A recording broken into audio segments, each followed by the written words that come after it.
Hello বন্ধুরা, কী করছো তোমরা সবাই? দেখো এতক্ষণ অনুষ্ঠান করে খুব কষ্ট হয়ে গেছে, তাই বালিশে মা দিয়ে খাটের এখানটা একটু হেলান দিয়ে বসছি যাতে একটুখানি কষ্টটা দূর হয়। মাজা ব্যথা করছে বুঝলে।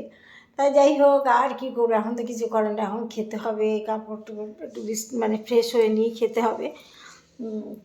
আর এখন রাতে এগরোল হবে, এগরোল তৈরি করব, আর খাওয়া বাকি আছে, খাবো আর তারপর ঘুম দেবো।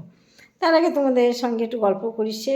আজকের মতো সমাপ্ত গল্পটুকু করতে বাকি আছে, তার মানে নিশ্চয়ই তোমরা বুঝে গেছো। গুড নাইট, গুড নাইট দিতে এখনও বাকি আছে। হ্যাঁ বন্ধুরা, সবাইকে শুভরাত্রি জানাতে চলে এসেছি আমি আবার। এতক্ষণ বক বক করার পরেও কিন্তু ফিরে এসেছি, তার মানে তোমাদের সাথে শুভরাত্রির গল্পটা দিতে এসেছি, বুঝেছো? ঠিক আছে বন্ধুরা, আর বক বক করবো না। ভালো থেকো, গুড নাইট, শুভরাত্রি, টাটা। আবার আগামীকাল সবার সাথে দেখা হবে। চলে গেলাম, টাটা।